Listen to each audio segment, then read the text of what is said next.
नमस्कार, मैं हूं आबूद श्रीवास्तव।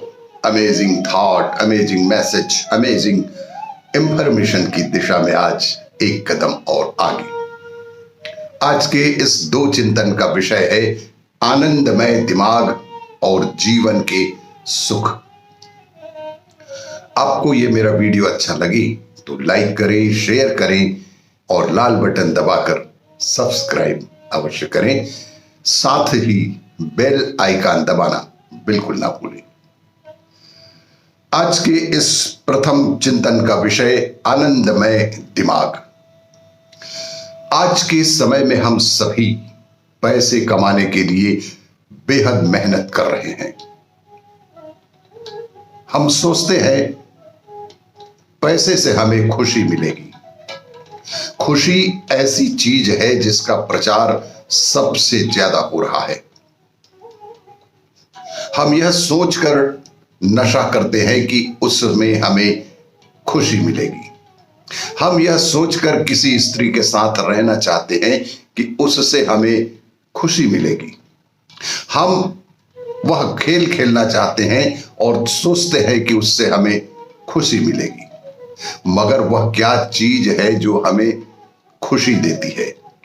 कौन सी चीज हमें खुश रखती है? हम ऐसे मोड़ पर हैं जहां हम यह तक नहीं जानते कि हमें कहां खुशी मिलेगी। एक आनंदमय दिमाग कैसा लगता है? एक खुशनुमा दिमाग क्या करता है? तो एक खुश आदमी दिखता कैसा है? हम खुशी के बारे में ऐसे सोचते हैं मानो वह कोई वस्तु या किसी तरह की उपलब्धि हो। जब आपका जीवन सहजता पा लेता है, जब आपकी सोच सरल हो जाती है, जब आप सहजता पूर्ण रूप से पा लेते हैं, तो खुशी उसका एक कुदरती नतीजा होता है। सहजता पाने का क्या मतलब है? इसे देखने के कई तरीके हैं। आज विज्ञान की दृष्टि से यह साबित भी हो चुका है कि हर इंसानी अनुभव का एक रासायनिक आधार होता है। तो जिसे आप शांति कहते हैं वह एक तरह की केमिस्ट्री है। खुशी दूसरी तरह की केमिस्ट्री है। आनंद अलग तरह की केमिस्ट्री है और दुख एक और ही अलग तरह की केमिस्ट्री। पीड़ा भी एक तरह की केमिस्ट्री है, तो परमानंद दूसरी तरह की केमिस्ट्री है।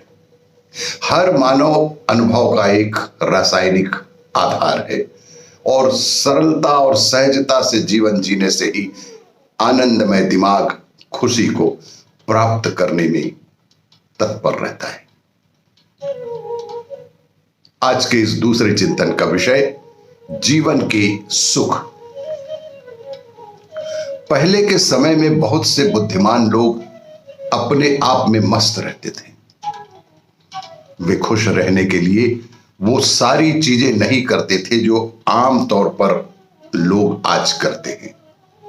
वे बाहर नहीं जाते, मजे नहीं करते, पार्टी नहीं करते थे। वे बस अपने काम पर ध्यान लगाते थे। दरअसल जीवन में कई तरह के सुख होते हैं। भौतिक सुख, जैविक सुख, बुद्धि के सुख, गहरी बुद्धि के सुख, भावनाओं के सुख और चेतनता के जबरदस्त सुख।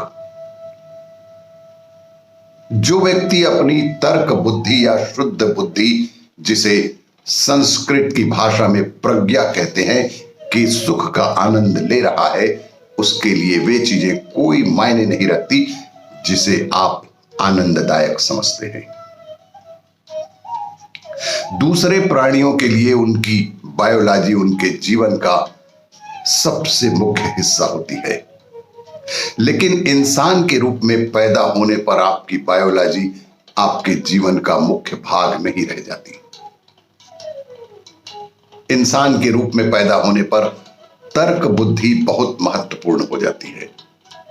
शुद्ध बुद्धि यानी प्रज्ञा भावनाओं और चेतना के दूसरे आयाम भी होते हैं।